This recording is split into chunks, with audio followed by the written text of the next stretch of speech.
every tune. And if he didn't know the tune, his ears, he could pick it up like almost immediately. So that was quite impressive to me, and that was something that I dreamed that I could do someday. Of course, saxophone players, we don't get to play all the time like bass players, but I'm still working on that part. But Don was instrumental in many ways, that early core, which I don't consider myself a part of bringing the street to the university. In those days, there were very few jazz programs, and we didn't really even think of it so much as a jazz program, but a professional music program where you went to learn to play everything but classical music, because there was only 2 or 3 places where you could go in those days. North Texas, Berkeley, and UM was kind of it. So that's where you went if you wanted to learn how to play and get gigs, and it was that's what we did. And I'm very thankful for that inspiration and all that information, that I picked up at that time. And we all remember Don's idiosyncrasies. He could go on. But before there was Google, I think you could just ask Don. That's right. Absolutely. And the other thing is that he was right. He knew. He wasn't putting you on. He was an extremely, incredibly intelligent guy and incredibly talented. Very giving. I never heard him, complain or criticize other musicians. He was always there. He was always ready to play. Always had a smile on his face. Everything was cool. He's very supportive to me, and I'd just like to thank him, publicly now. Wish I'd had a chance to do that a little while earlier, but thank you, Don, and thanks for being part of my musical growth. Gary? No? Okay, come on. Stay there, I'll bring it to you. Another longtime member of the faculty, of course, is Gary Campbell, who came down to Miami from Indiana, along with Coker and Witt and a whole bunch of other criminals. But Gary survived. So far anyway. No, just kind of pick up, because it kind of interlinks with these guys. I came down here with Whit Seidner and Jerry Coker to start the jazz program in 1966. I was 5 years old or something like that. Anyway, I was here for a year and a half, and then I moved to New York, and then back in '82, I came back down again, and things, of course, had developed between '66 and '82, naturally, but I knew Whit, and so he said, hey, come on down. So I was down here at that time to start the program, or the first was to join the faculty, adjunct, of course, mostly adjunct. We all know what that means, and that's when I started to really get to know Don from working with him almost every night, or, something of that nature, in various gigs and shows. One of the early ones, I think, was at the Doral, when Whit had something to do with booking Buddy Hackett, those acts, Ben Vereen and all that. Don was on those gigs, and of course just would show up right when the timpani roll was starting, and now, just at the very last second you could possibly arrive at the gig and not get fired. And that sort of was a tradition of Don's, last second guy. And then over the years, this is why I am honored to be able to do coming up here pretty soon, with Mike Gerber, because we did many, many things together, Mike and I, and Don, Steve Bagby, Barry Reese, Pete Minger, Vince Maggio was on some of that, Randy Tomasello, I don't know if anybody's seen him, and numerous other things, concert series at the Museum for Art, Arts in Hollywood, and Bass Museum with J.B. Floyd and Mike and various, but Don was on most of that, as well as tons of concerts at the Gusman, hall there at U of M. So a lot of involvement, playing a lot of different kind of music. We did some with Rhoda Averbaugh, who was a writer and artist as well, and that was very adventurous music, some of which is recorded. David Lieben was involved with that as well, and another drummer, Terry O'Mahony. Anybody remember Terry O'Mahony? No? So anyway, it goes back, and then of course, next, I believe I'll end the spiel here, because this could go on forever. If Don were here, you'd be here for 2 days talking. I mean, really. The last time I saw Don was at Ira Sullivan's 89th birthday party at Open Stage in Coral Gables for Rick. And I hadn't seen Don for maybe 15, 20 years. And I went up afterwards and I said, "Hey, Don, how's it doing?" And he goes, "Oh, yeah, And it was like finishing or continuing a conversation in front of his studio in the Foster building like 25, 30 years before, like time had not gone past, And I said, "Oh, yeah, and then, how Don, he can change the subject as you're answering his question. He'll change the subject. Oh, and, interrupt you. And so it was kind of like that. I think they have terms for these conditions nowadays. But screw those terms, Don was Don, and he was always Don, and that's wonderful, That's important.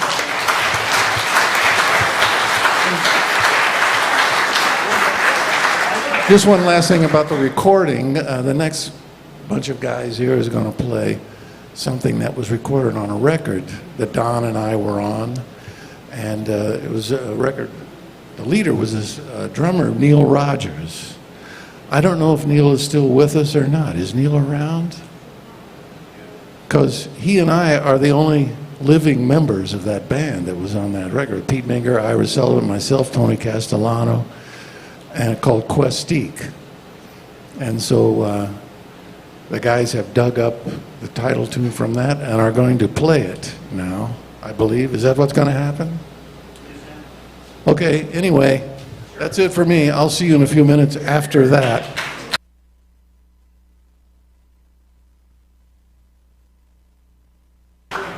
Yeah, let's, we'll just change the program again. That's what Don would do. He'd change the subject in the middle of a sentence.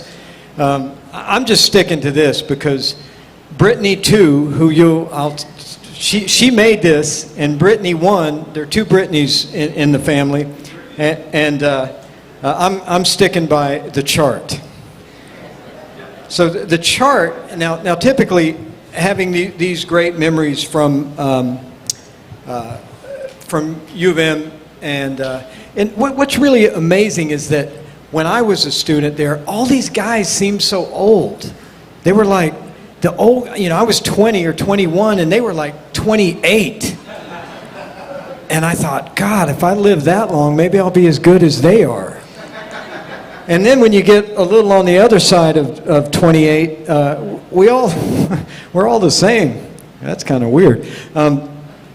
But this would not be complete without words from Whit Seidner. And Whit couldn't get here. He's in the central coast of California. Hey, Steve, can you hear me back there? We're going to go with video 1. Yeah, we got the cue. But Whit, Mark Bogan reached out to Whit, and Whit, as you'll see, well, I'm just going to let you see it, but he did say in the end, just feel free to edit out whatever you want. And I watched the video, and I he's like Don. He could get going. He gets on a roll, but I couldn't edit out one word. So I want you to hear Whit's words from beginning to end.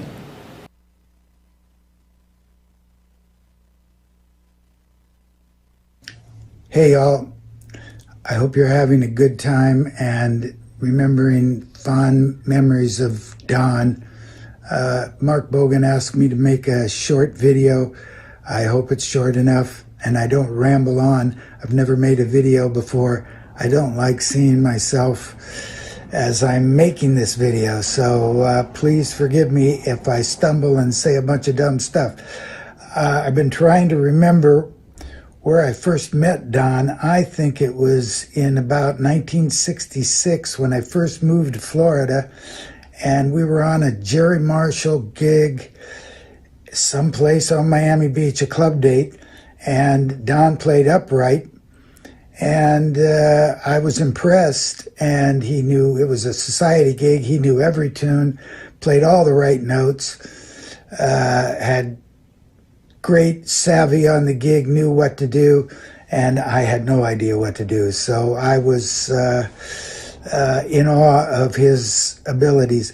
I didn't really see him until maybe later the next year. He was at the university, and somebody mentioned that he was a chemistry major, but that he played bass. And I think I told JC, Jerry Coker, that I'd played a gig with him, and the guy really played, and the bass player that was in the jazz band when Jerry showed up there was pretty inexperienced, so they had a guy, Walter Bernard, who was a great player, but Walter ended up going on the road with somebody, so they needed somebody, and I said, hey, I know this guy that's a chemistry major, but he plays good bass. Don came over and talked to Jerry, and Jerry heard him play and said, oh, wow, this guy's amazing. So I think he played in the band. You might talk to Mike Steffens, the drummer. I think he was the drummer at that time. He could probably fill us in on that. And then the semester ended, and I didn't see Don much. I went to work at the Fontainebleau, and we had a whole season of great gigs. It was, Miami Beach was jumping. There was gigs every place.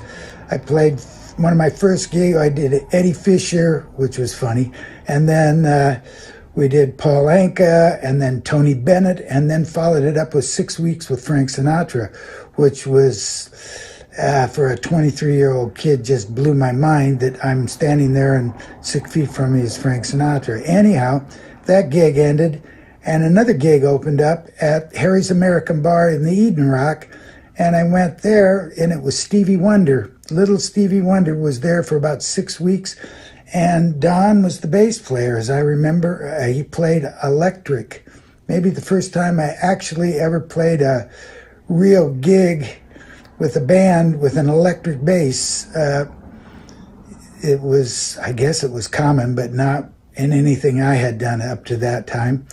And that gig went, and 2 shows a night, so I got to know Don a little bit there and admired him. I know he knew he owned his own home, and was an experienced player, respected by everybody, and I was a bit in awe of him and got to hang with him a little bit in between shows, and he kind of gave me some advice as a young player, and he was only maybe 3 years older, but 3 years when you're 22 and somebody else is 25 and you really haven't done that much, it was a big deal. And then that gig ended, and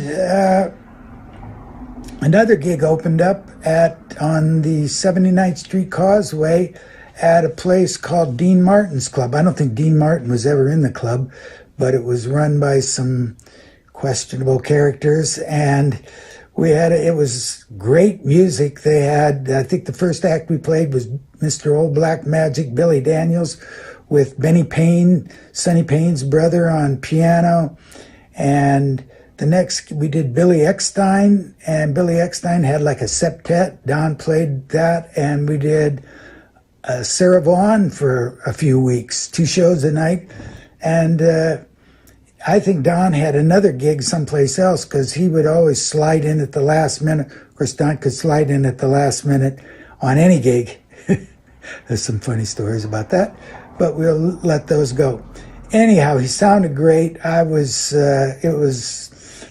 such a wonderful time. And those gigs ended. The next gig I did with Don was back at the Fontainebleau in 1968. After the season, they had their regulars, Frank Sinatra and Tony Bennett and other acts. And in the summer, they decided to go with a Latin show.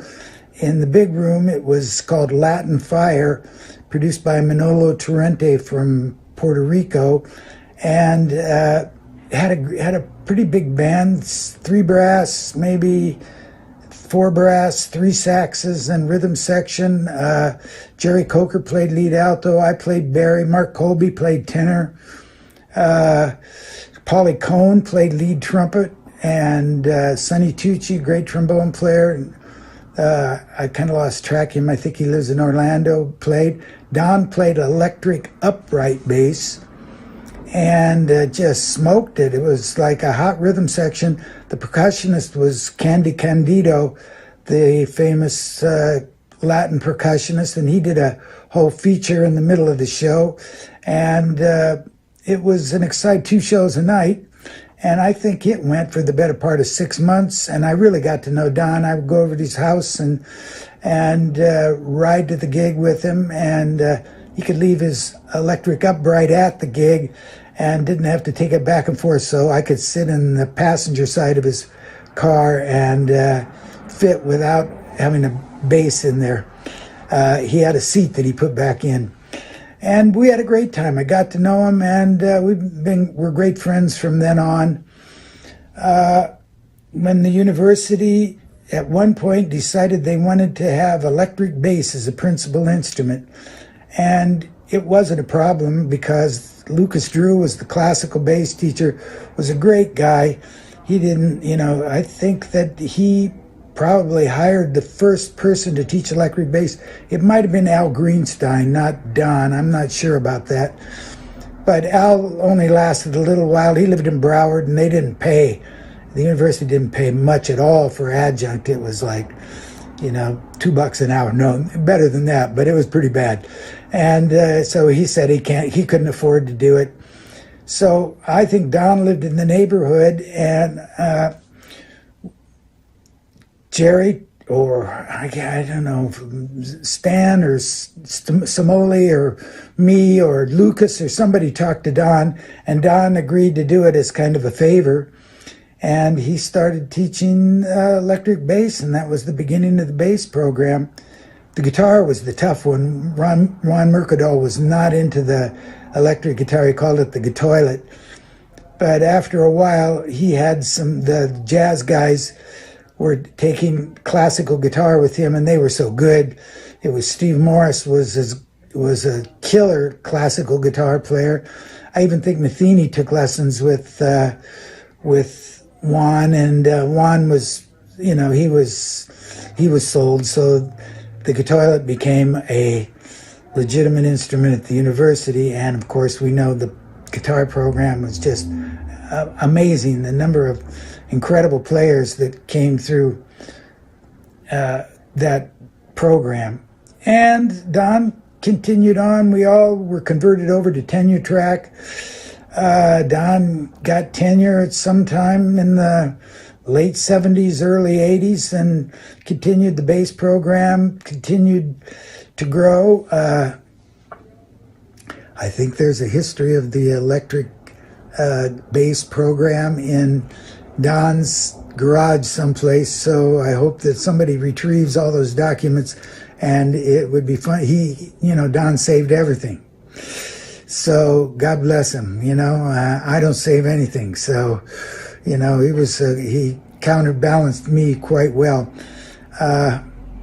And Don became department chairman associate department chairman in 1988 when Dan Bonsanti left to go into another business. And Don did a great job. He started really did all the work on the DMA program in jazz studies. It was a lot to get together and to convince the powers that be that it's a good program and has been successful. Wonderful people have come out of that program since.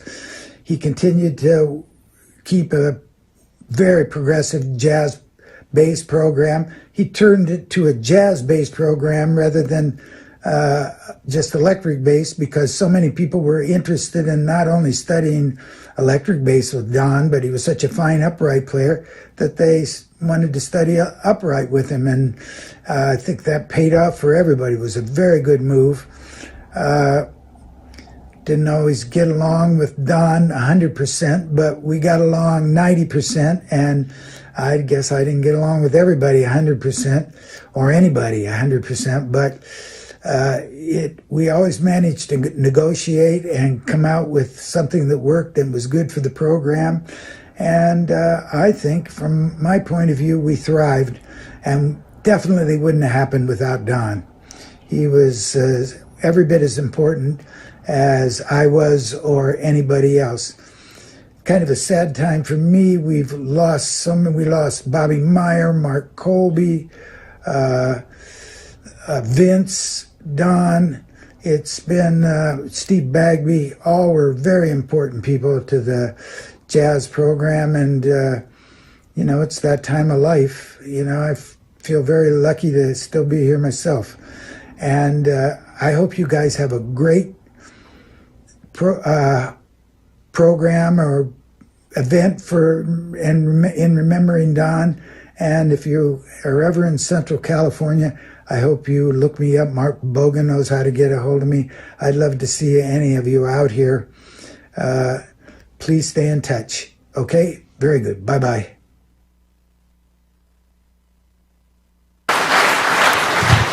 Whit Seidner.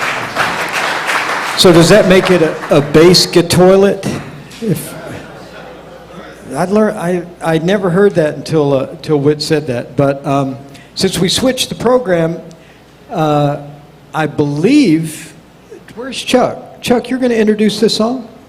Well, come on. I want to hear more about Don's snoring, though. Diane, you'll talk about that later. He just snored around other men in a room. I don't know. Oh, okay. Brittany said, yeah. How many rooms did you have to get? One. Oh, okay. We definitely want to hear about that. Terrific. Following up on what Whit had said, Don did not throw a lot of things away. And I had the privilege, and I do mean a privilege, of going through Don's books and a lot of his writings and a lot of the things that he had kept. Brittany asked me to if I would come over and pick up a couple of boxes of Don's materials. And as a bass teacher, I've certainly wanted to see what was there. And as I went home with the 19 boxes, I've spent the better part of the last 2 months going through there, and I found a lot of incredible stuff. For those of you who are here who run your own bass studios, I brought some things for you guys. In my office, I know we have all this stuff is digital, but also, don't you like having like a hard copy of the real book around for your students? Okay. Well, I have one of those copies that says, Don Coffman, do not remove from office. Okay, so that's in my office. But I've got 4 or 5 more of those. So for those of you who want those, I brought them and put one in the studio. It's a way of just keeping Don's legacy going. Because younger people will say, well, who is Don Coffman? And we'll be able to say and share those kind of things. Also, I found some great books and a lot of music he had written. I brought a couple of things. I found Rick Fiorabracci's bass quartet music. Matt, I found something Don had that for you. I don't know if it's too late to give you this or not, but this might help you. I don't know. The sheet music is if you need it. It's right here. Saturday Night Fever. The BG. Anyway, this is for you from Don's library. But those of you that study with Don know that he would write a lot of exercises, and Roy Vogt's going to talk about that later, I know. But he also was a great composer. And Don would write tunes just to help his students with exercises. There was one series of exercises that were about Lydian how to navigate Lydian chords and sus chords back and forth. So he wrote this piece of music, and I found 2 different sketches of it, and then Gary Campbell gave me a recording of it, and the 2 sketches and the recording are all different. So we kind of pieced a little something together, but we just wanted to present for you one of the great tunes that Don wrote that's very catchy and also a lot of fun to play over. And we're going to do it with Mr. Jim Gager on the piano.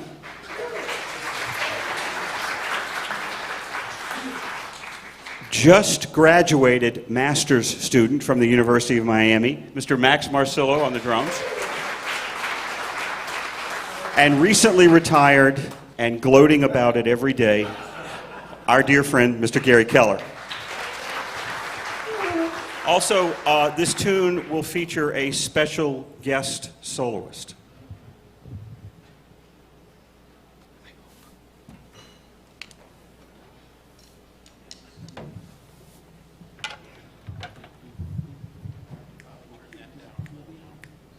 This is Questique by Don Coffman, 1982.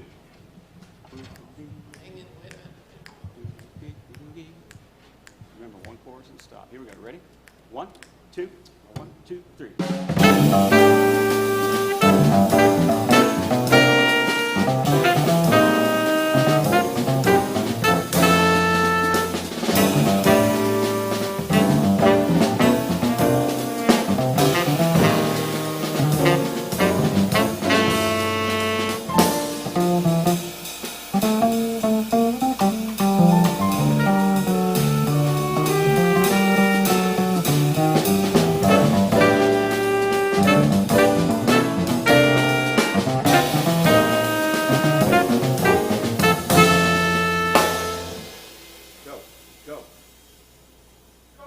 Go, Steve.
Don Coffman, everybody.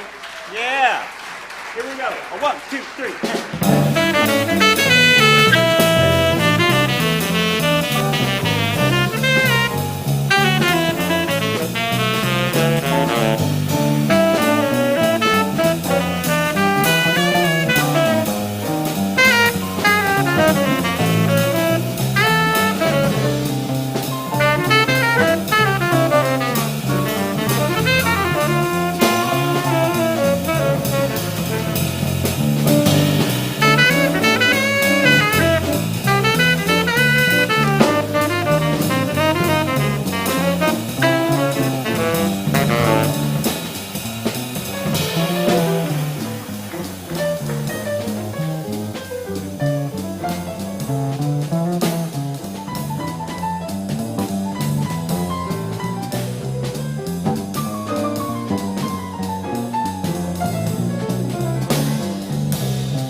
Coffman.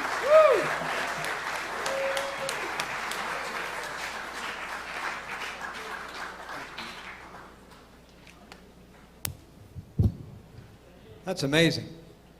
Can I borrow that bass part to take it home with me and practice? That's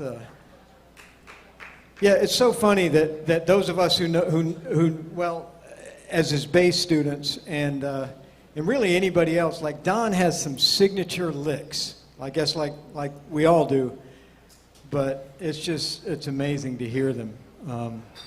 Yeah. We're going to move along with another performance, and these like I said, when I was a student here, these were my heroes, and I would drive up and down the coast to hear both of them, and love to get Mike Gerber and Gary Campbell.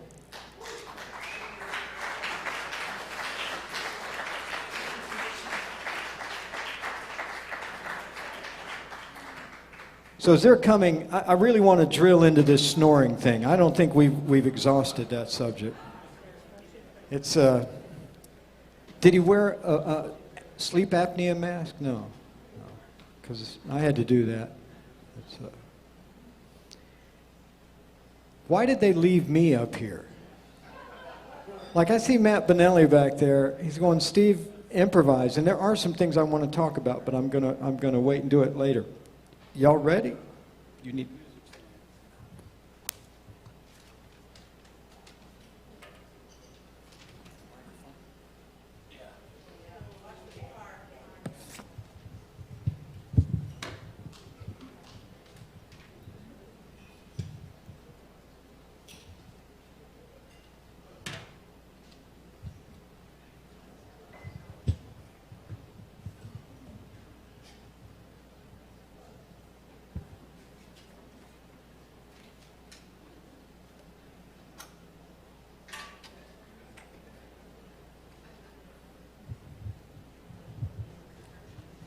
Yeah, well, we chose this tune because it's a tune of mine that coincidentally was on that record that you just heard part of there, Questique, and recorded in 1983. I just showed Steve a picture of yours truly from that session, and it's kind of shocking. We won't project that. Anyway, this is called Beck and Call.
So I don't know if y'all could see, but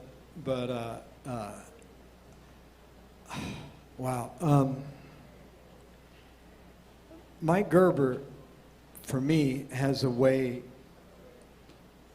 of taking you somewhere that it's so unique, and I'm looking around the room at people doing this.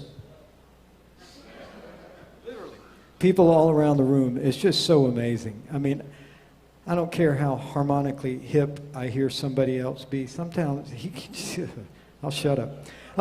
Just as a point of interest, to the left of the building, over there by the back row, there are boxes of tapes.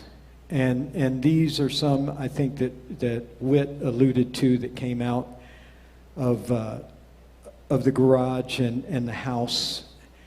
And I rode back there. I rode with those tapes on the way here from Fort Lauderdale, and I started going through them.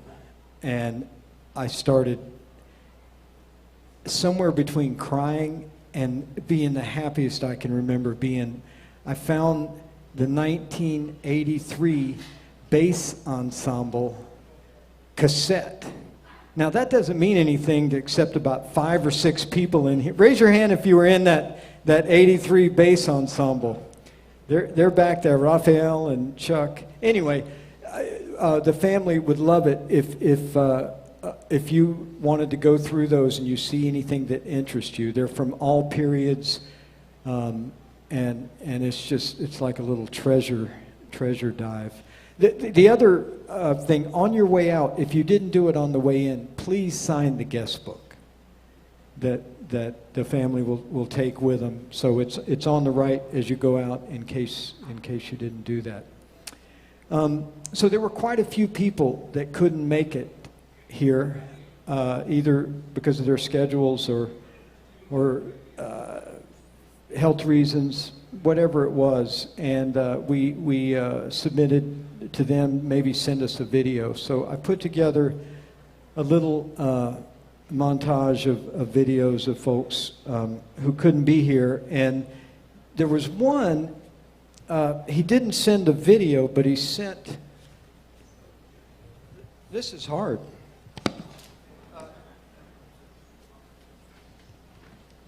He sent a statement, and to me, hearing more like Whit talking about the 70s at MI. So I reached out to Pat Metheny, and I didn't hear anything. I reached out to Pat's current bass player, who's on my faculty at Berkeley, Linda O. She passed along the message. Didn't hear anything. I reached out to Steve Rodby, who was with Pat for 30 years. Didn't hear anything. And then Mark Bogan reaches out to Whit Seidner, and Whit Seidner says, I'll reach out to Pat. Well, here comes the email. And I'm assuming that Whit had the magic phone number, the red phone, the one that lights up, when Whit Seidner's calling. So anyway, this is from Pat. And Pat says, I love Don.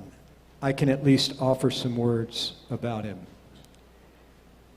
I have so many great memories of Don from the brief 18 months or so that I lived in Miami in 1972 to 73, right out of high school from Missouri.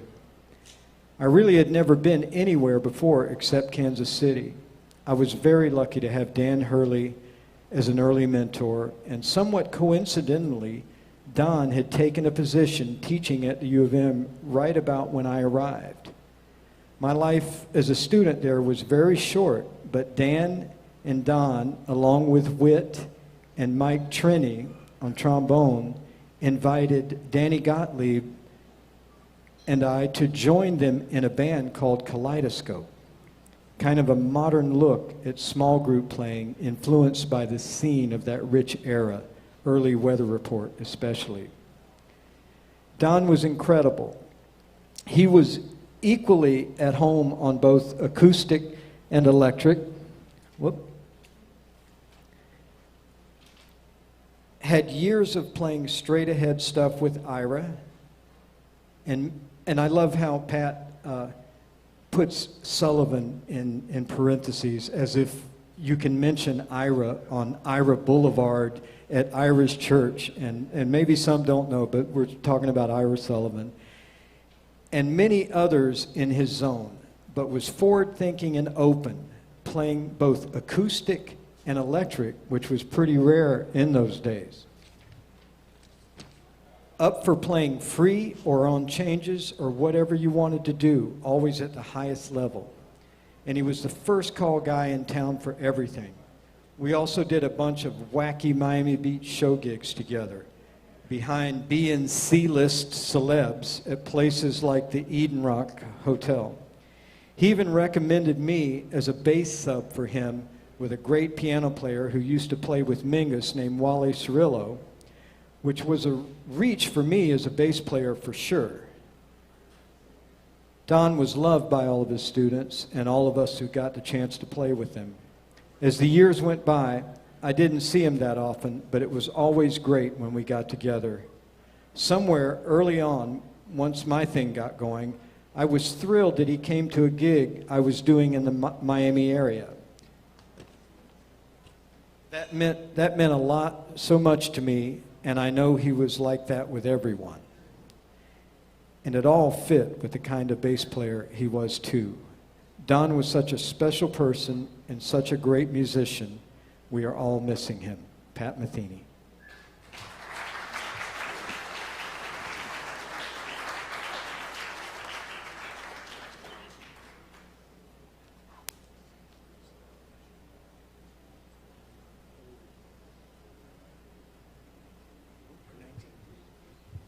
Just as a timely thing here, speaking about the years in the 80s, I recently uncovered some recordings that I did with Michael Gerber back in 1990.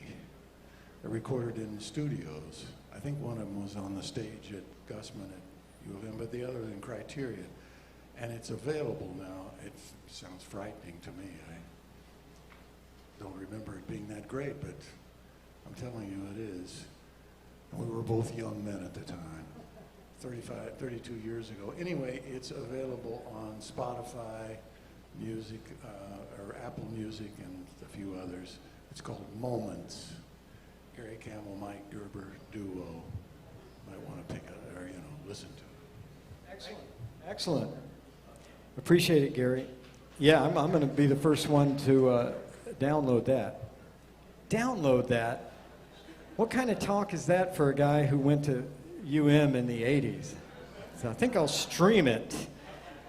But there were several other people who couldn't be here, and I put together a video of them. And if we've got video 2. Hi, I'm Mark Egan, and I'm joining you for the celebration of Don Coffman today from Northern Ireland, where I'm on tour with trumpeter Lindley Hamilton, special guest Adam Nussbaum playing drums. And I'm glad that I could be here today to celebrate the life of Don Coffman and give you some little views from here. But it's beautiful here. It's a wee bit chilly, as they say. I got sort of a winter spring hat on. But anyway, I just want to say, thank you to Don for everything, all the knowledge that he bestowed on me and the time that he took, the real selfless time to teach me a lot of the knowledge that I had on trumpet as originally a trumpet player and bringing that over to bass. When I first met him in 1969, 70, he wasn't at the University of Miami, but he lived in Miami and he was working all the time and one of the guys, and remained to be one of the guys in Miami as far as bassists and playing and studio work and recording. And I can't thank him enough for everything that he gave me, and I know it's the same for a lot of you. And it's so great that we can all celebrate his life today and keep him in our spirits, his spirit in our spirits forever. So wishing you all the best, and hope to see you all soon. Take care. Bye. Hi everybody, I'm Danny Gottlieb, and I was just playing a gig last night here in Nashville with Roy Vogt, and we were reminiscing about Don Coffman and how amazing he was to so many of us. I started at the University of Miami in 1971, graduating in 75. And when I first got to school, Dan Hurley put together a faculty student group called Kaleidoscope with Pat Metheny and Mike Trenny and Whit Seidner. And Don was the original bass player in that group. And he was so helpful to me and so many more, especially in all those formative years. Thank you, Don, for all of your input, all of your inspiration. We will never forget you. Hello there, fellow bass players and friends and students of Don Coffman, that's for sure. Anyway, so I'm Al Hospers. I live in North Conway, New Hampshire now, but I went to the University of Miami and lived in Miami from 75 to 80. I studied with Don probably the middle of, halfway through 75, 76, something like that, till I graduated in 78. And I lived in Miami for a while. I loved Miami. I loved the University of Miami. I love studying with Don. Don was a great guy, and he did a great job. There's no question about it. He taught me a lot of shit and a lot of stuff about the bass and an awful lot of stuff about how to deal with the music business. We talked about that a fair amount. And he also taught me how to learn. And I think that was the biggest thing that he taught me, and I thought the most important thing. He taught me how to teach myself, which is what I'd been doing prior to that. I never had lessons before I had lessons with him. And then, I took that and went on with that after that point. I've still got a folder here. I was looking around for it yesterday and found this, and it's got a bunch of stuff in it. And this is a Bach piece. What is it here? Prelude. Anyway, one of the preludes for the Bach cello suites. And I still play that stuff, and, that's life. You live with it. He's missed. He was a great educator, great guy, good hang. Quick remembrance that I have. The last time I saw Don, which was probably 10 years ago now, I was in Miami for a big family event that we went on a cruise, and I stopped by the U, and he was there, and I knocked on the door. He had a student there, and he was looking for, and through a pile of stuff, looking for the Bach Cello Suites book. And I still have the book that I bought back then, and it's the same thing, giving the kids the good stuff. Greetings from Nashville. I first met Don Coffman 46 years ago when I moved from North Carolina to Miami to study at the University of Miami as a bass major. Don was my teacher, and he quickly became my mentor. He made some incredible differences in my playing, the way I was doing things. And by the time I graduated, 1979, moved to Nashville, I had absorbed so much of what Don and the other faculty had given me and poured into me. And every recording session, I would do something on the bass that would make me go like, oh yeah, Don told me that, or Don did that, or it was constant. And I had an amazing run in Nashville, and so much of it I can point right back to Don Coffman's influence in my life and in my bass playing and in my music. In 2014, I moved back to Miami to get another degree. Don became my teacher and mentor again. And in addition to that, he was my landlord. I lived in a property that he owned. We got to be even closer. What a great friend. We made trips together. We made a lot of music together. And he continued to teach me. And Don, I know that you're resting well, and you made such a deep impact on so many of us. I'm thankful every day that you were in my life, and we will hopefully see each other again someday. Blessings to all of you. Bye-bye. Hi, my name is Calvin Jones, and for those of you who don't know me, and I was a student of Don's in the 1980s. In fact, it was Don who got me a scholarship to the University of Miami at that time. What can I say about Don? He was really generous with his time, really generous with his vast amount of knowledge, and just had an amazing life. He was one of the few faculty members who just kind of kept gigging even long after he retired from teaching at the university. I can say this about him. I studied with him in 1985 apart from the university, and I paid him by the hour. And you know how Don was, how he was generous with all his wealth of knowledge and with his time. He turned a 1 hour lesson every week into like a 3 or 4 hour lesson. I'll just say this, I'm glad that a lot of you are here to honor his amazing life. I know I miss him, and I know many of you will too. Greetings and salutations from the Mojave Desert out here near Joshua Tree, California. I'm gutted that I'm not there in person to celebrate Don's life, legacy, and genius, but to be sure, I'm there in spirit. And today, I raise a glass with all of you in toasting Don and all things Don Coffman. To my friends, I miss you and hope to see you soon. And to those of you whom I don't know, I look forward to meeting you and sharing a Don story down the line. And to you, Don, thank you for all that you've brought into my life as a professor and a player. Your teaching style, your harmonic knowledge, your quirky sense of humor, it's made me who I am as a musician and a performer. Thank you, my brother. I miss you. Be well, y'all, and enjoy your celebration today. I'm there in spirit, and I'll talk to you soon. Cheers. Hello, everyone. This is Victor Wooten. I'm reaching out to you to send love in remembrance of the great Don Coffman. The love continues. I hope wherever Don is, he can feel our love for him. And let's make sure we continue loving and passing that love on to our students, just the way that he would do. I wish I could be there with you, and I'm sorry that I can't. I look forward to seeing you all soon. But most important, the great Don Coffman lives in our hearts. Thank you, Don, for all that you've done, all you continue to do through us. We love you, and we will never stop. Thanks, everyone.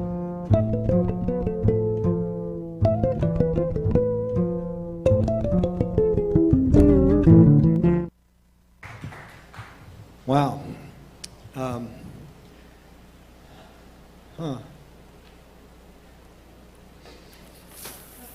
It's just amazing. I mean, I had to go outside, but as much as I joke around, and this is a powerful day for me, and it seems like fun, but it's tough. And when I got the call, and we just started talking about things, there were. Raise your hand if you've been to Don's house. Okay, so you know. There's a lot of basses in Don's house. Yeah, I mean, there's a Charlie Winters out there. He knows. He's helped bring a lot of those basses up to 100% for the family. And but there was things I didn't know about. And as Mark and does anybody know about the flood? Yeah, he kept the flood on the down low. And what the flood was it involved water. And that's about all I know. I don't know if it was rain. I think it was HVAC related, but really doesn't matter. All I know is he had some basses that were basically submerged underwater. And for months. And they sent me pictures of some of them, and there were pieces that really intrigued me. But they were literally in pieces. Screws everywhere, neck here, tuners there, electronics here, and I don't know what. I just fell in love with them immediately. They looked so beat up and so destroyed and so water damaged, and it's like looking at. I just didn't know, but my goal was to revive one or both of them, or maybe there were three of them. They were so mixed up, and there was only two bodies and two necks. So I flew here, and I got the parts, and I took them to my guy up in Boston, who's a famous guitar luthier, and he's famous because he's just really, really good. And a lot of great people take their old instruments to him. And I threw this pile of parts up on his table, and he starts looking through them, and I hear him go, ugh. Wow. Not so much. And just this whole thing, like I was up, down, up, down. I said, Wolf, what can we do? And he said, well, I can just go to work on it. And I said, here. Now, one thing, I gave Don one of my signature basses when one of the models came out. And I heard from somebody else that Don enjoyed that bass, and he said something to the effect, I should have a signature bass. And by God, Don Coffman should have a signature bass. You heard Whit talk about it. He changed bass education. He and another guy up at Berkeley, my predecessor as the chair of the department there, were simultaneously changing education for bass players. They were the first two, and it's down to literally weeks as to who was first to propose the electric bass as a principal instrument. Even though I work at Berkeley, I'm going with Don. Don was the founder of anybody out there, and I know there are educators out there who teach electric bass. But Roy Vogt and I came to University of Miami, not because it was a great school, which it was, not because of the CJB, which Whit's still mad at me because I never played in it. I found a way out. We came for Don Coffman because we heard all the way at North Texas State, where I was, and where Roy was before me, and where another guy named Leif Johansson, we all came together because we heard the electric bass was being taught academically at a college. We heard about Berkeley. I don't like the cold weather. See how God gets even with me now. So I wanted to come south. I grew up at the beach on the ocean. I wanted to, Miami, and I knew Miami Vice. It was just like that. So we came here, and Don changed our lives. The other thing that was said about Don, and I can't emphasize this because as a chair of a large bass department, we have 300 bass students in my department and 20-some faculty. Out of those, every year, a handful of them decide to drop out. And I always think, I think about my bracelet, WWDD. What would Don do? And Don would get on their ass just like he got on mine. And I went out and I was playing some beautiful gigs with Paquito de Rivera and Dizzy Gillespie, and I called Don and bragged to him about all the gigs he goes, yeah, but you better get your degree. I go, man, I don't need a degree. I'm out here doing it. He said, someday, you will thank me for this. Well, that day came. I did go back and I finished my degree, and it was harrowing getting through it and then going to the airport and then getting in and out of town and coming back. And I didn't think I was going to be able to do it, but the one person who was there, the one person who spent a good bit of time at my house, coming over, hanging out, was Don, and he always encouraged me to do that. So I did get my degree, and I tell students that today, and as great a bass teacher as Don was for me, except he gave me a B once, and I'm still pissed. And every time, and I see Don a year would hardly go by I wouldn't see Don somehow. And we would talk more often than that, but I saw him a lot. And it always came up, Don, why did I get a B? Man, I was killing it for you. He said, you were? And I said, well, why did I get a B? I was expecting him to say, so you'd still be talking about it 40 years later. But what he said, I gave you a B and I upped the bar. Think about that. I was doing A work, and I'm still a little aggravated. I didn't like seeing that B, but what Don did, he's going, this guy's working on everything, but there's some things. So he found a way to give me a B, and it was the best motivator I have ever had. I still talk about it. You can still see I have a resentment, but it's okay, Don. You know, I'm still, Brian was looking around in some boxes of papers, and I thought maybe we found the grade book. I was going to find out what happened. So if anybody knows about the B, you know, we can get together on the side and figure that out. But he did me a great favor, and God knows, was he teaching pedagogy at the time. I was learning pedagogy. I was learning how to teach. I was learning how to learn. I was learning how to deal with people. And then Ronnie Miller, all of these people started just pouring their stuff into my recipe, but none more than Don. And Don helped me with gigs. Remember Lee Scott?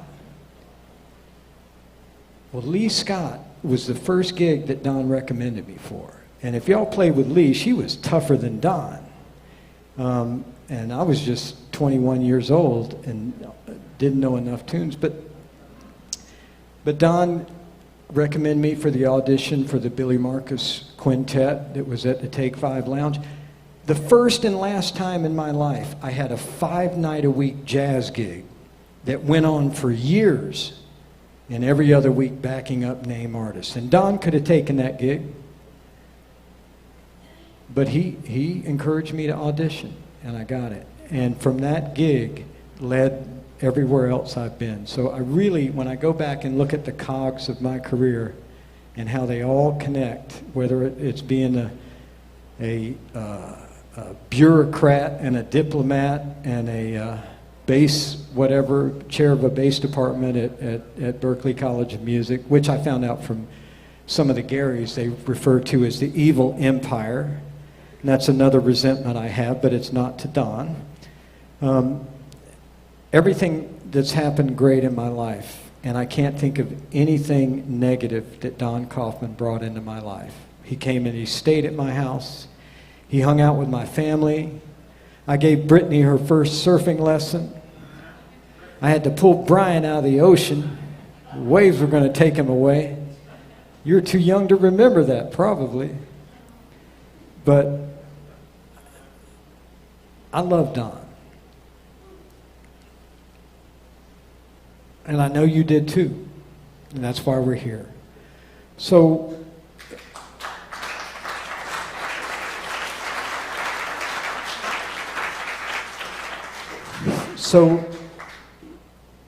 2017, Don retired. I believe it was 2017. I wasn't missing that. I flew down here. So many of us got together. We had an amazing dinner, and we had a concert, and you'll see some of the pictures later, I think. And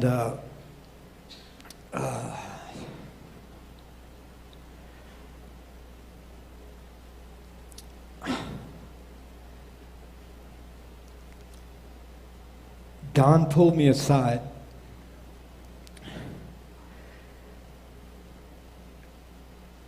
I said, "What's up, Don?"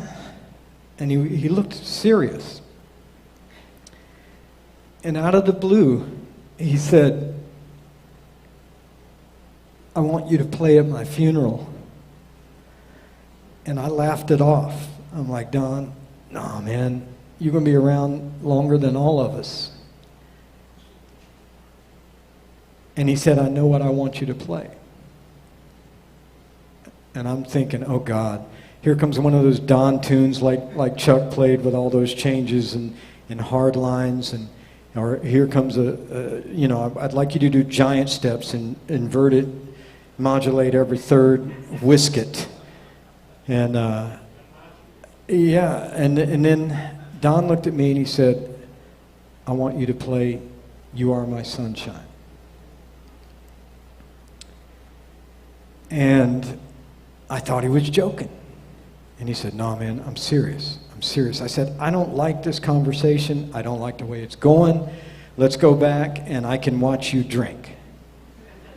And that's what we did. And I never thought about it again until I got that call.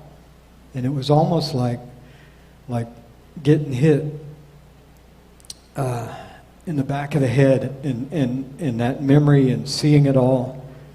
It was like, wow, okay, I guess I know what I got to play. And back to the pieces of basses. He didn't get his signature instrument. But out of those pieces, and I encourage you all at some point to come up and look at this bass. This bass has been through hell and back. And by the time they got all the pieces together, we had to buy a couple kind of new ones. The kind of new ones are a hell of a lot more expensive than the new ones. I will say that. And we got it all going, and I'm thinking, all right, it's all starting to take shape. It's meant to be. I'm gonna bring this kind of Frankenstein. There are pieces from a 59 P bass on here. There are pieces from 60s basses. There are pieces from 70s. It's just a Frankenstein of an instrument, and all the decals and markings were washed away. So I called a designer, good friend of mine, and I said to her, I said, Don Coffman needs a signature bass. And I said, here's my idea. And I know you can't see it. I should have had a picture up there to show it to you. And, you put it in the program. Okay. But you can't see it. It looks like a Fender, right? Tom Timko, you can't even see anymore. Why are you nodding your head? You can. Yeah, it's from a sax player identifying a P bass. That's good. You must have played with Rocco or somebody like that. You would know that. But up here, the Fender decal. I urge you to take a look at it because it's spelled Fendon.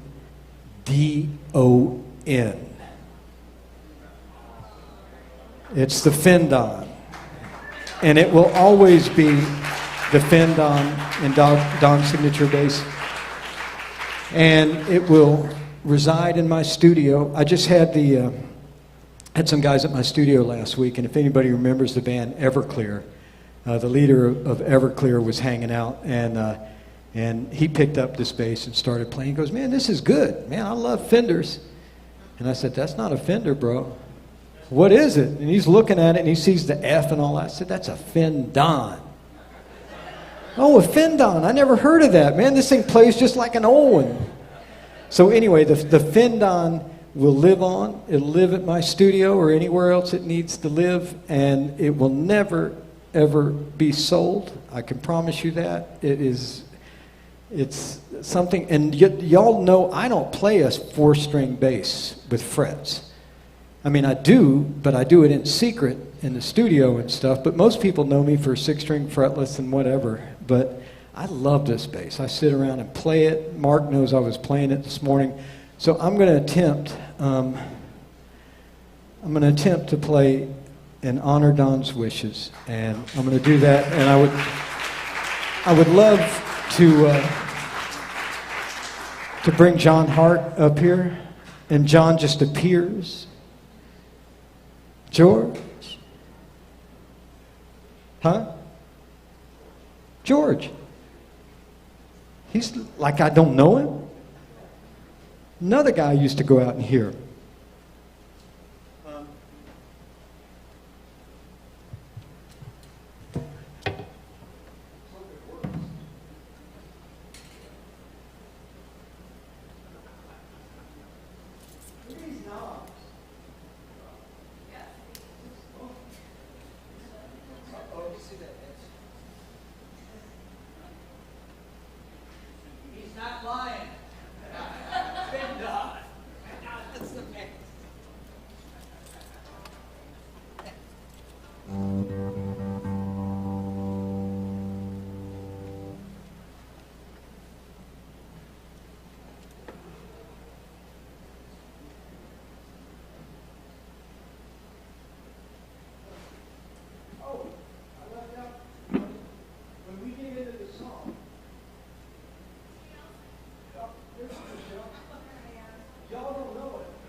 I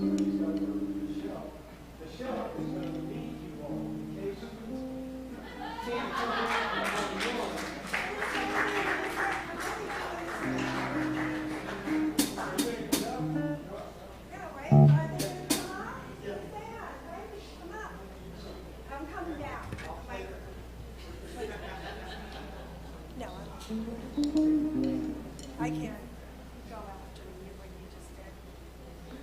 That was beautiful. Oh, hang on.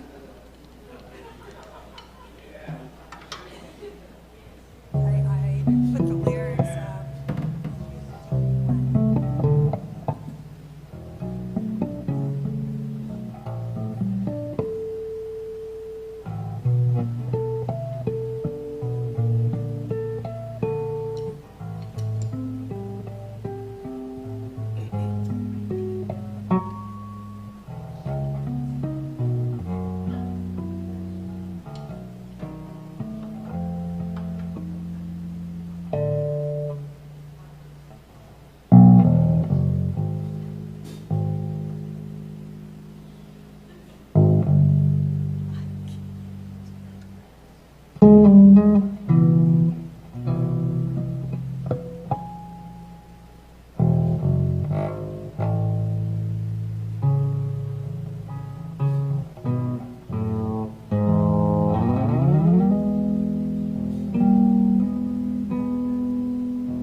sunshine away. Take my sunshine. Please don't take my sunshine. Don't take my sunshine away.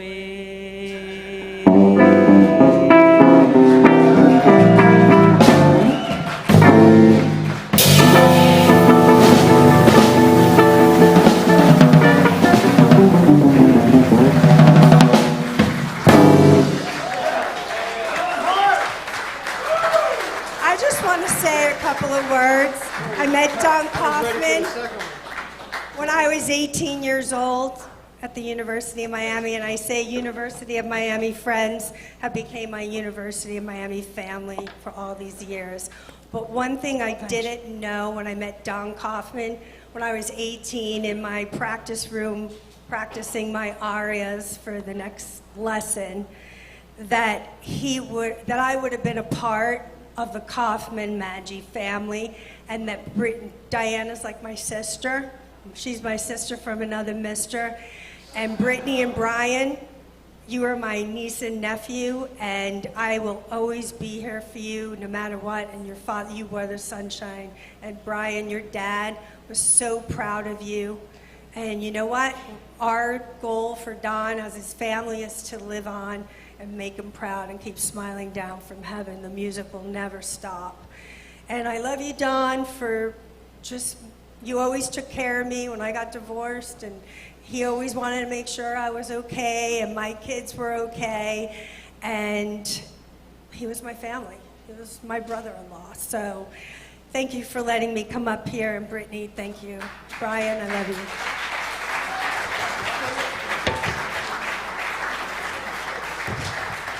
Cool. At this point, I think we're stories from any former students who've got a quick anecdote or something like that. The clock is just zooming by, and we've only got about another 7 or 8 hours, I believe. No, maybe that's 35 minutes. So come on, Roy Vogt. Roy Vogt was one of the people that led me from North Texas State to U of M, because he left about a year or so early and told me how great it was with Don. Well, in 1978, one of two things were going to happen, because I was 4 years into a degree at North Texas State, and as my friend David Hungate said back then, it would thoroughly prepare you for a career in the big band era. And there I was, a little electric bass player, a little rock and roll guy, who really was wanting to do all of this stuff I was hearing. And there was nothing to be had other than we were teaching each other or whatever. And I was about to leave and go to Alaska with a show band, honestly. And Dan Hurley, God bless him, saw me and saw what I was getting ready to do. And he was like, no, wait. I want you to go, and there's this Jamie Abersol camp in Miami at the University of Miami. I want you to go. I want you to find this guy, Don Coffman, and study with Don. And so I went down there and took a lesson with him, did the camp, got to meet people down here, and realized, first off, that I met an undergrad, and I was a pretty good player for North Texas, and this was like a sophomore, and he buried me. I listened to him, and I was like, okay, I have to go to a place where I'm going to get my butt kicked, and royally, in order to break out of this thing. And so at that point, Don said, well, Al Hospers is here. He's my grad student, but he's going to be leaving. And so I'm going to need a grad student, and it'll pay you something, and it'll pay you tuition. That's the only way I could afford it. And so I went frantically searching through the North Texas State catalogs, because we didn't have faculty advisors, or if we did, I hid from them. And I said, my God, what can I do? I've got all these credits and everything.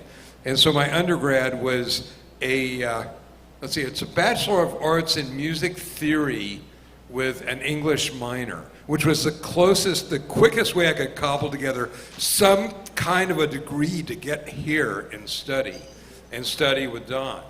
And that was life-changing on a couple of levels. First off, I didn't go on the road. The guy that took the show band gig was Gary Willis. And so in the multiverse, probably Gary's up here talking, and I'm living in Portugal, working for you, but working for Steve.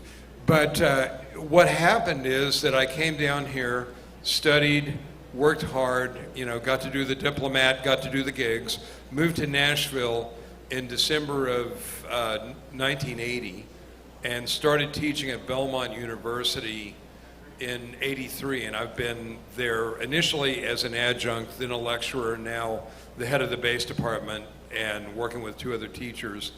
And I've taught, I was kind of trying to think about this, talking with my wife Dee Dee about how many people I've taught over 40 years. And and Charlie Winters is one of my students, but we came up with a number of above 2,000 at least, and probably more. Some of them are really famous, some of them are, people that just came and took some lessons. And the thing that my wife says to me all the time when she hears somebody out playing, and she says, I hear you in there playing. And so, I never think about that, but wives do. They think about that. And, I realize I hear Don in my playing. So let's think about statistics here. Let's think about statistics. There's 2,000 plus bass players in Nashville that play like Don Coffman, that have little bits of Don with him. With Steve, how many students have you have? With people like Brad Russell, with people, people like Chuck, people who are working, who are teaching in the program now, and people who are teaching like Tim over at Union University and all over the country. And we've all got those sheets, which, by the way, and I don't want to talk too much about this because this is still a work in progress. We're working on a legacy online repository of Don's bass education material. And that is something that Steve's doing, Leo Huppard's doing, Chuck's doing, and we're all going to do this with an eye towards increasing awareness and revenue for the Don Coffman Memorial Scholarship, or the Don Coffman Scholarship at the University of Miami. So that's really important. And we've got the material, I've got boxes of it, and my wife is probably watching the stream, and honey, first off, as you know, with me and all of my tapes and all of my boxes of this, I got it honestly.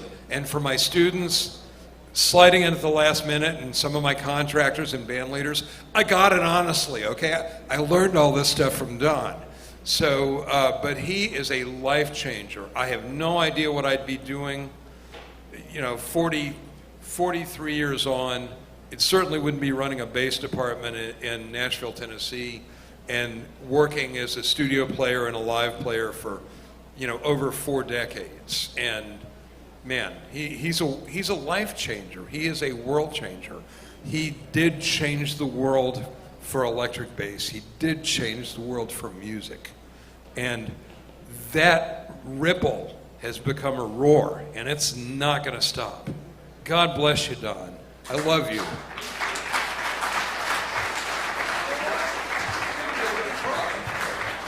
He said, now I'm going to go cry. And I don't blame you. That's, you held it together better than me, my friend. Any other former bass students who would have a quick word? You can point at somebody, but unless somebody points at themselves, I'm not going to call on Rick Fiobracci to come up here right now and talk to y'all. I would never do that. And here comes Dennis Marks. You guys come on up here together. If one of you is not telling the truth, the other one, bring it to their attention.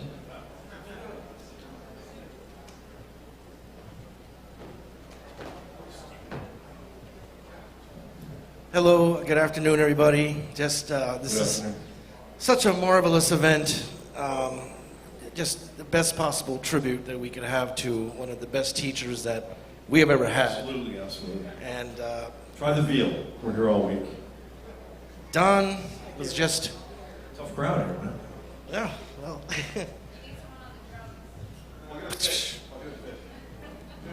Don was a wealth of knowledge that he was always willing to share. And that was one of the best things about him, was that you could ask him a question and you will get an extended answer with possibly a few tangents here and there. But that's okay, because that's what jazz is. You have an idea and then you have a tangent and you go off on that and then you come back to the main idea. But Don's heart was always in the right place. He cared about his students. He cared about music. And I feel very blessed to be part of the group that was able to study with him in the 80s. And certainly I will never forget that. Just a cherished, cherished moment. Well said. Don also had a very good sense of humor. Like, he was incredibly dry and we'd go on. I'd laugh so much in my lessons with him. It was just a great time. But one thing that he usually made, like, really good arguments to do this, or, you know, life plans. And I was like, I had to get like 3 extra credits for something at the end, and I was short on I forgot what you call those things, the non-music stuff, right? So he's like, hey man, there's this wine tasting class you can take. It's like 3 credits. Like, you just go in and just get drunk. And I was like, it sounds like a good idea. Let me do that. So I get in there. I still remember the teacher's name. His name was Harm Dubnay. He was a violin player from Amsterdam, I think, right? Or he was, you know, he was a musician, but he was a wine expert. So I go in there, and this is like the toughest class like in the world. Like in the paper, U of M paper was like one of the hardest classes as an elective, because you have to memorize like 1,000 vines. You know, they came from France and it was spliced in California with this, and really hard. And I was like full on with the music. Like, that's all I really wanted to do. So Don was like, well, talk to the teacher and see, you know, maybe you can, you know, schmooze him or something. So I talked to the teacher and I just said, you know, you're a violin player. I'm kind of a violin player, bigger violin. What do I do here? And he's like, man, just show up. I know what you're doing. You're trying to do all this music. I did the same thing. I'll give you a solid D. Just show up to class. No matter what happens, I'll give you a solid D. So I got a solid D. That's the end of the story. That was Don. Just a very nice Yeah, person. he knew how to play the system, improvise, adapt, overcome, jazz player, right? Exactly. Anyway, I have a lot of memories. I don't want to eat up a lot of time, but you know, Don was just fantastic, and you know, definitely changed my life, because I wasn't even thinking about going to college, and I just happened to. It's a long story. You can ask me after when we're partying, because it says here, I don't want to quote it exactly, but when I die, I don't want anyone to make a big deal. I just want someone to say, go up and say, he's dead, let's party. Okay. We'll wait till the end to do that. I think we have a couple more things going on. You done? I'm done. Leo's going to come up. Hey, Leo. that's the difference between Rick and me. He's happy with a B, and I'm still pissed about it. A D. He's proud of that too. No, it's on. Okay, cool. Let's see. I'm Leo Hubbard, and I came to Miami back in 1980. Stay right there. Stay right there. 80? Yeah. At the end, 1980. Anyway, you know, I got there, and we were doing our auditions, you know, downstairs in Foster, right? And there's like bass players lined up, you know, running their shit. And who was there? Paul Nowinski. You guys know Paul, right? And like here's this guy Paul, who's like an amazing player, young beanpole, but from New York, right? And I'm like from the sticks of Baltimore, where it was like, okay, you know, I was pretty good, and I was like, okay. It's kind of like the same thing as Roy, where it's like your eyes are open, and like here's Paul Nowinski like going up and like telling us like, man, he's got it down. And I'm like, man, the playing field has changed. But anyway, long story short, I was there in 1980, 81, and then deciding that, having decided that I knew everything there was to know about music, I left. Perhaps, for other reasons, but anyway, I wound up taking 2 semesters off, except it turned into 20 semesters. So I left in 1981, and life changes, moving up, moving down, here and there, here and there. I'm really glad you're here. And then I came back. But the point of this was that Don, first of all, helped me in the beginning, in the early times about trying to figure out what needs to be done on the bass to, be successful. But when I got back, I played for Don. I called Don. I remember calling him and told him I wanted to come back after all these years and finish, my bachelor's degree because, it needed to get done. And not only did he help me, secure, a full tuition waiver, as, only Don could do with students like us. But at the end of that, I was lucky enough to be offered a graduate teaching assistantship and go on to do some other stuff at the school, and it was wonderful. I wound up moving to New York City in 1993, and have been up there all this time, more or less making a living. So the point of this was that I know. Big round of applause for making a living. The point of this was Don was so generous. Everybody here knows that, with his time and his energy, and he would plug you into a gig just as soon. There are guys that hoard gigs, and don't. Don's like, hey, can you do that? Do it. And he put me in a position to succeed, and whatever success. The point is, whatever success that I've gotten to, it would not have happened without Don and his guidance and his tutelage and his sense of humor and his proclivity for detail. Yes, detail for sure. Yes, but anyway, I owe pretty much everything on the bass. If I do anything right on the bass, and people will argue. Yeah, I owe that to Don. So, thanks, Don. Thanks, Brittany. You guys are wonderful there. And, thank you, Leo. Excellent, excellent. Thank you. Hey, Chuck, where are you? I think you can introduce this performance, and we can hit the home stretch. I don't know what happens if we go over 5 o'clock, but I know we'll need a stretch. If we go over 5 o'clock, Rick Katz wants to sing. So let's try to. What am I introducing? Oh, yes. Absolutely. So the next performance is going to be by someone who is very close to Don, Mr. Mark Rossi, and Professor Jamie Owsley. Dr. Jamie Owsley will be accompanying him, and Mr. Mike Gerber is going to come up and play and say a few words to start the thing, I think. And many other people. So come on up.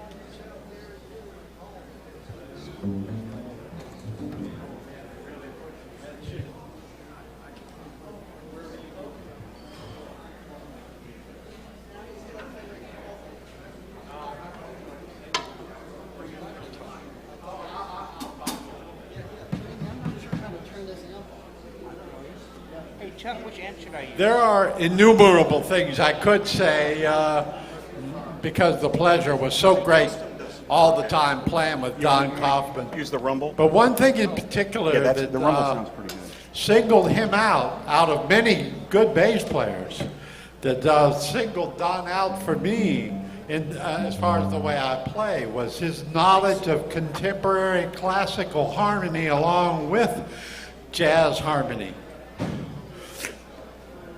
I worked with Don at the Airliner a long time before we actually worked regularly. I used to play with him. And I remember one night he was looking at my left hand because I used to side slip too much in my younger days between where the harmony actually was. But Don was so analytical, he said, I think I figured out how you play. Now, of course, I refined this tendency to want to side slip too much from the harmony. And the main thing is that I could always tell by Don's bass line and how he responded to what I played, any bass line that he would use. And both of us worked that way. His bass lines and the way I played with the harmony and the harmonic and melodic concept. And the rhythmic concept, the way he would, his pocket, as far as the time, propelled me to some different rhythmic things that I usually didn't use. I only used with a few bass players. In short, I've talked too much, but the pleasure can't even be described in playing with Don. I always used to get excited and look forward to every time that he and I would play. We were in mine and Gary Campbell's group. We had a quintet, and Don was the usual. For the most part, Don was the bass player in it, and what a pleasure it was to where we played. I got to play one of Don's compositions. We played Gary's music and my music and standards. And anyway, in short, Don, rest in peace. I love you, and hopefully we'll see each other in the afterlife. All right.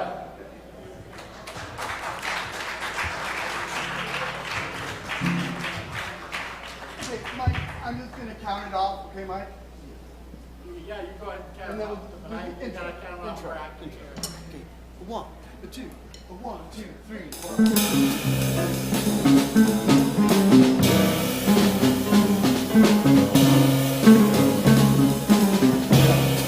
Go, Mike.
Thank you. Thank you. Hang with us. Don played long solos too. Hang with us. Don't forget the guest book there, please. And I'm trying to think about what to cut. Where's Chuck? Are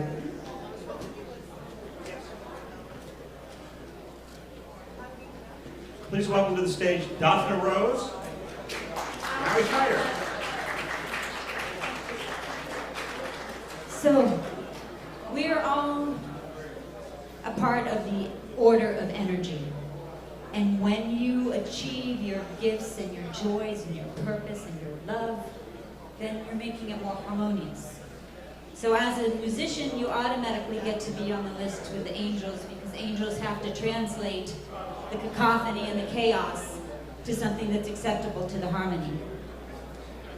We all talked about Don's music. Obviously, that's how I first fell in love with Don, watching him in timpanos, close up, watching his fingers. And when I heard that solo that Chuck played, I was just remembering looking at him play. That was the first. And my favorite instrument, obviously, is the upright bass, played well. But that night that we met, we stayed outside and we talked until 3 or 4 o'clock in the morning. It was one of those times. And we all have these moments in our lives. They come and they change your life. They're pivotal points. And we remember them. And we pick up these pieces. We pick up these shining little pieces and we keep them like a piece of jewelry or something around our neck. Because we can all think of those special moments. The Monday before Don passed away, actually, we had a special moment, and I was in the moment.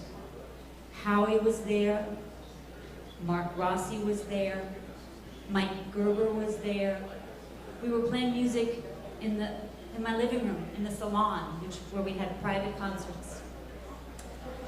So Don always encouraged me, and he came into my life. He changed he changed my family by becoming the teacher of my oldest son, a bass player, becoming his mentor, and helping him into the University of Chicago. This is a song I sing to Don and to all of you for those shining pieces. It's a song I wrote. This is Howie Schneider.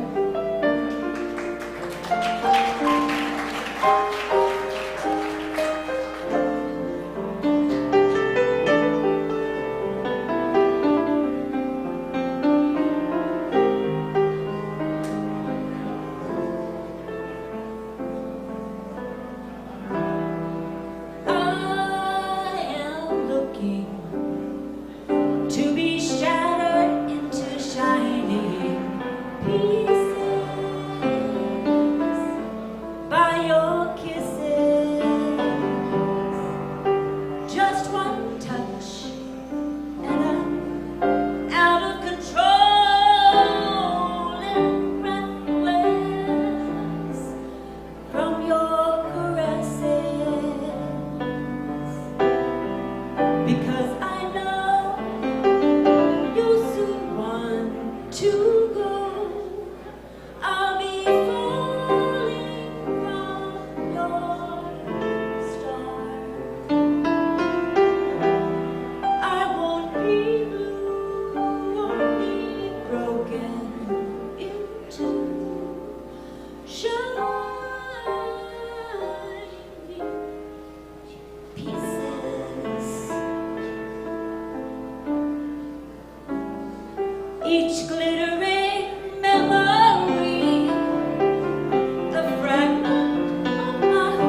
by your kisses.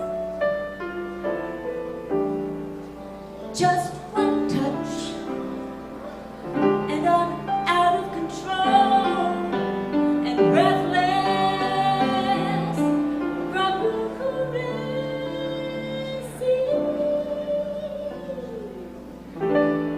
I guess I knew I would make it through, falling from your star. Hey, I'll be okay. I'll have night and day together, shining pieces.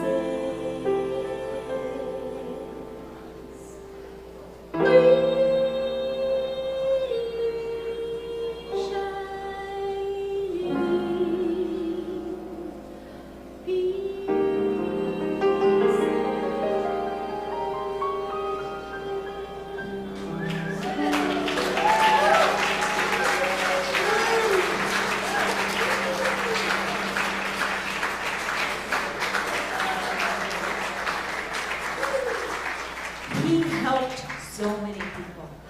Can't we all just be more like him? Really?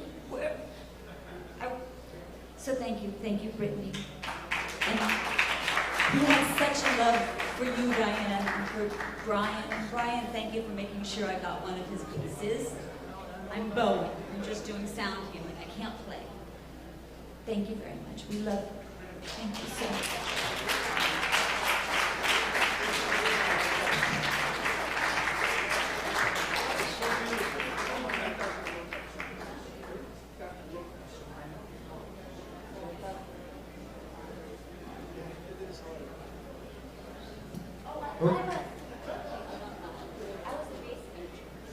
You were a bass major? Yeah, but Wow. I'd like to hear you play bass. So, I mean,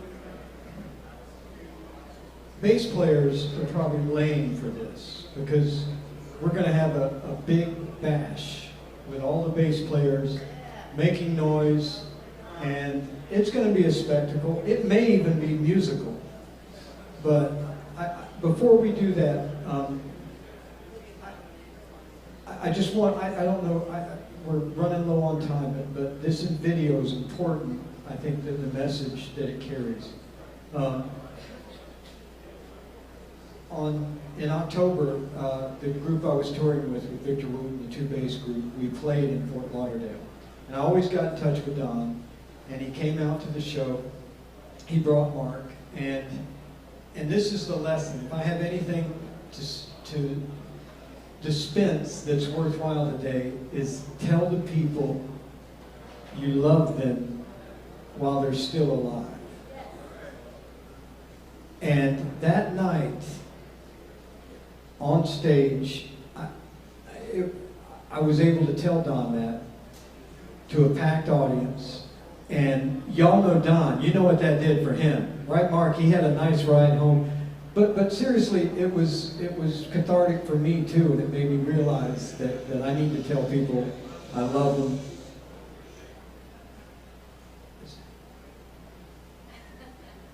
Victor Wooten taught me that. You just go silent, the room will go silent with you. But anyway, can we play the video? And there's some great pictures in there. You get to see Ron with Freddie Hubbard, Ron with Ray Brown and John Clayton, and a bunch of students.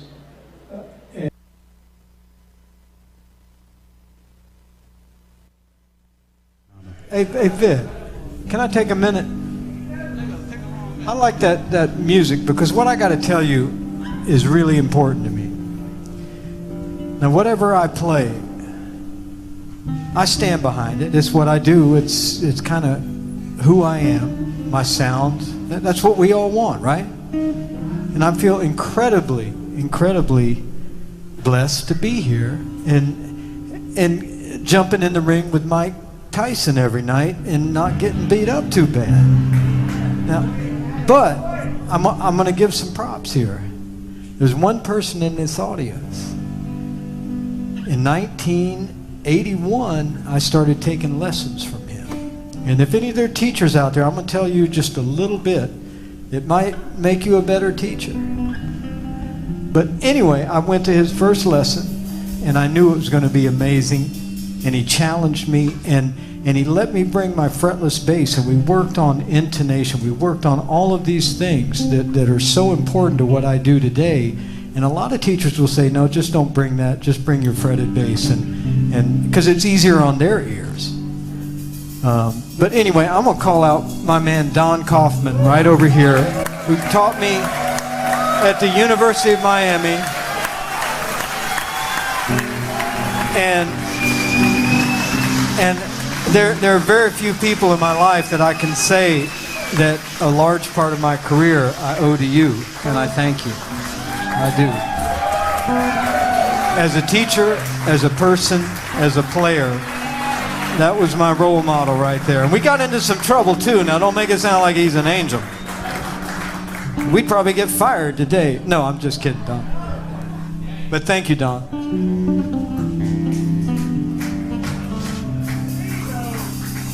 We're going to send this one out to you, Don. This is Slow Down.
I got something I want to play up here, and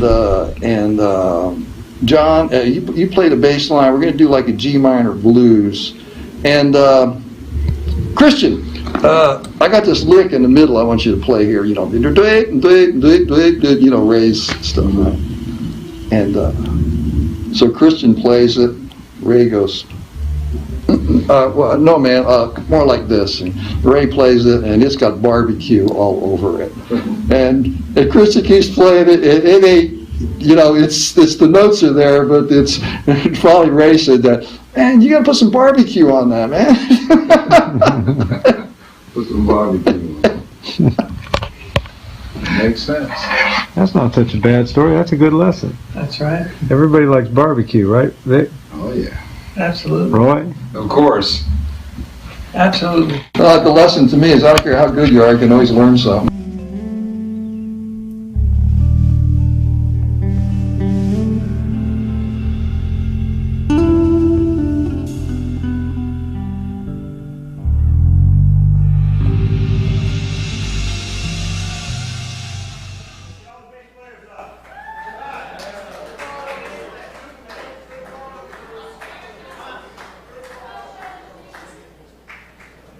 Tell them you love them today. Don't wait. Don't wait. Look at all these bass players coming this direction. I need to make sure I got my wallet. I don't have a wallet. Wow. Let's move, guys. It's like, come on. Here's the deal. Nobody gets to tune up. That's old school. We tune while we play.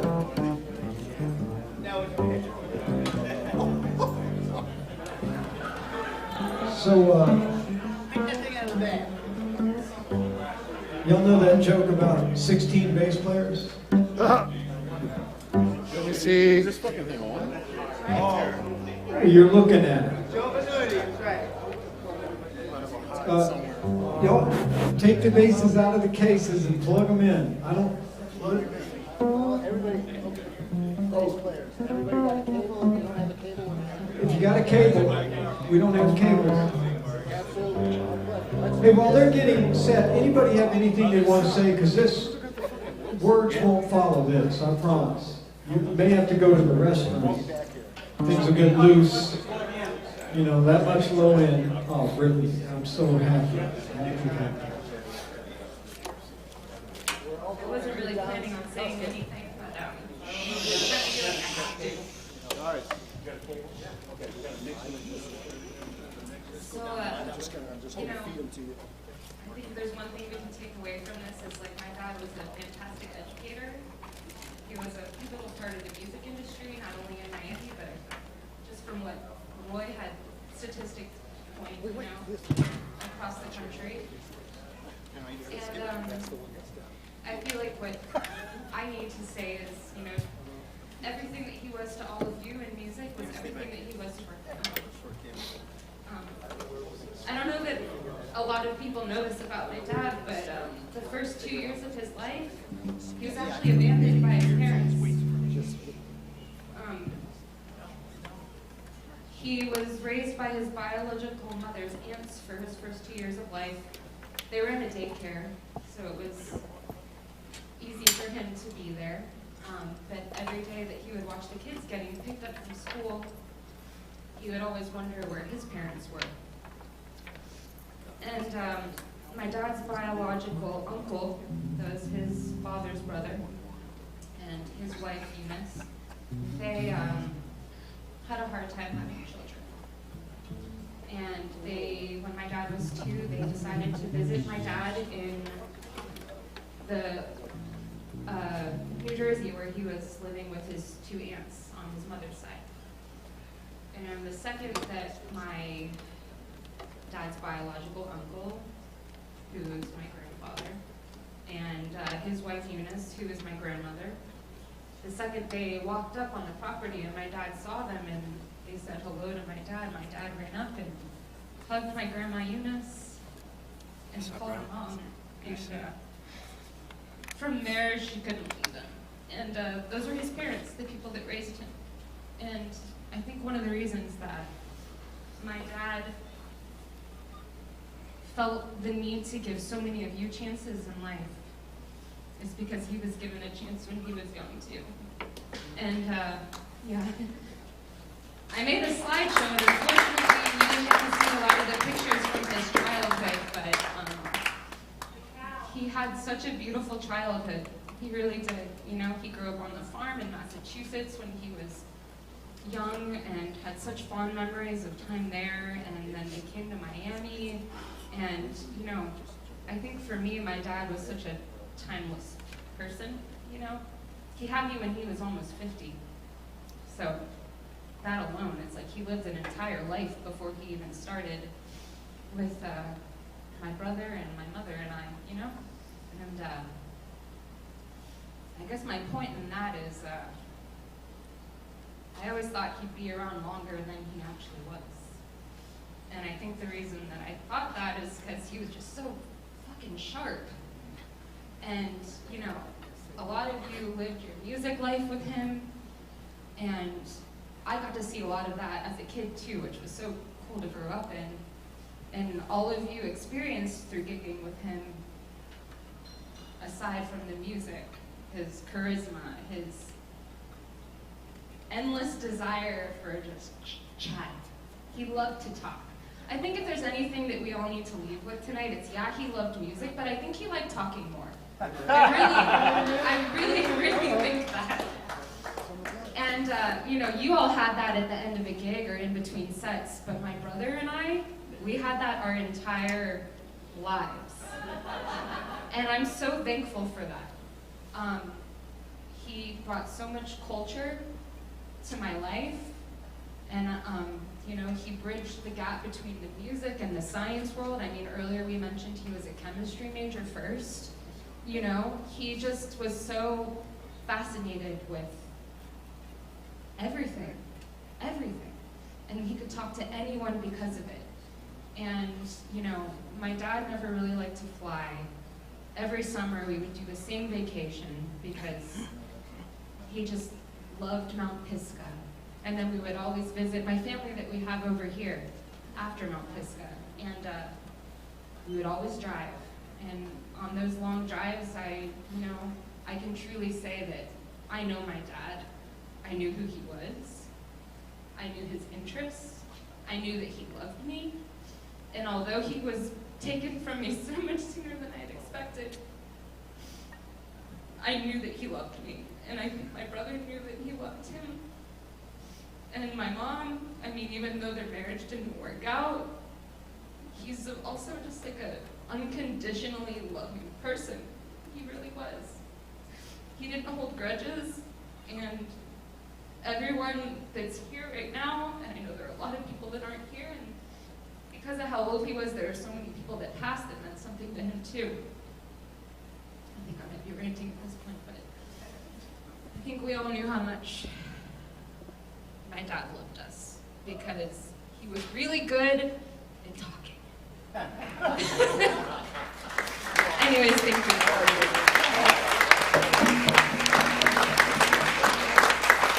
Wow. Yes.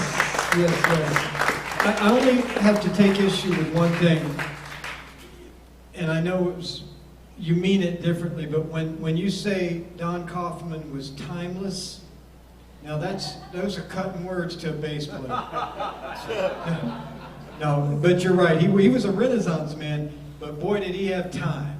Can I get an amen on that? He said, man, if it doesn't groove and it doesn't feel good and it's not in good time, leave it. That's probably why I got that B now that I think about it. Huh. Anyway, we're going to take it out with a blast. And Chameleon, y'all feeling it? Chameleon? You don't have a choice. We're going to do Chameleon. Here's the deal. If anybody's playing more than 50% of the time of this song, you're overplaying. If somebody's playing bass for more than 16 bars, give it to somebody else. If your solo is more than 6 minutes long, you'll never, no, let's just keep it tight, keep it, yeah, because this many basses may set some kind of South Florida record. Cliff Stutt sitting back there behind on the piano. Anyway, anybody's welcome to play the Findon if you see it laying around here anywhere. Who got the bass line?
Go ahead, Jim. That's it, man.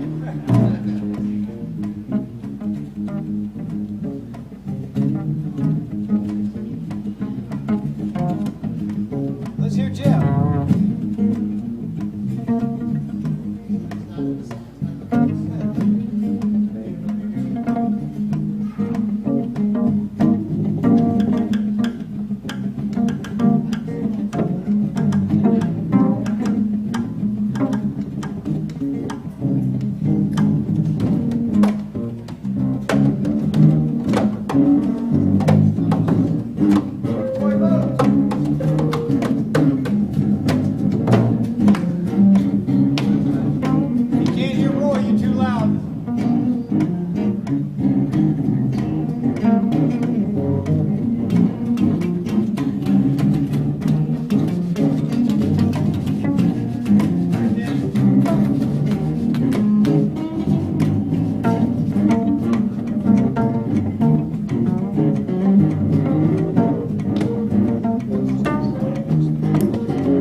Let's let the bass line go for a while. Just forget it. Just the chords.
Everybody's been wanting to play the whole time, so why don't we all just get as ugly and nasty and even more untasteful than you've been. And let's do it. Come on. 2, 3, go crazy!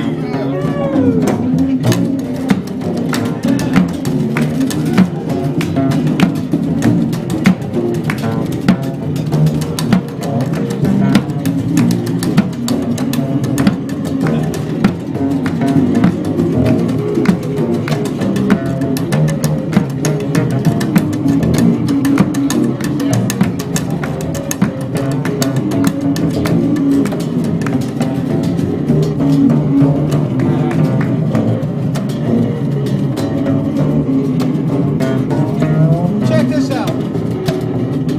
4, 3, 2, head!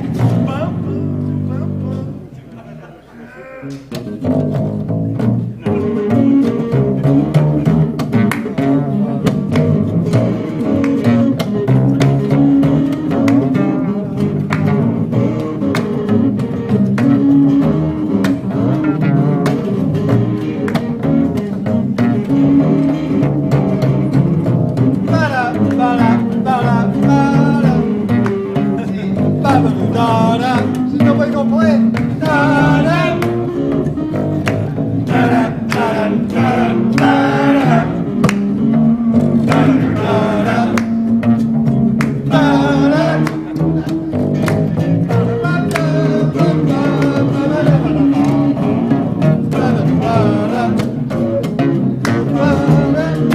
Here we go!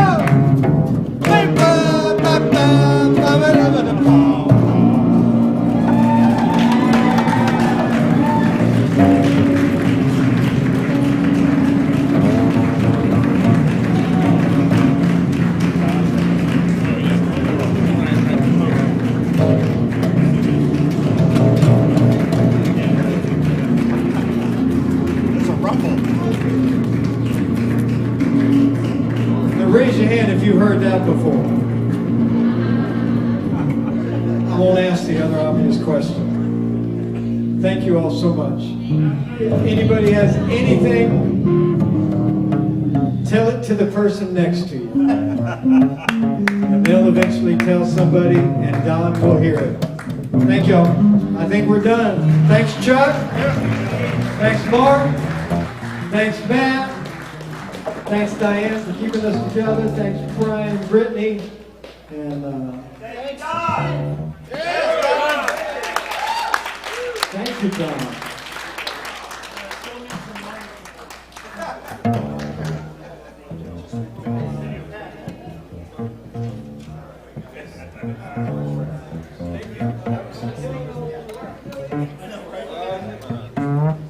There it is. Somebody got hurt. Oh, if you do unplug the pink one. Oh, there it is.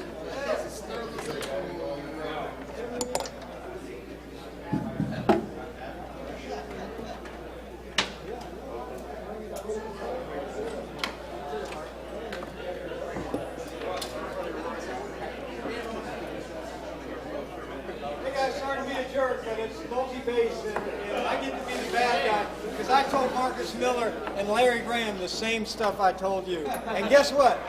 They didn't listen either.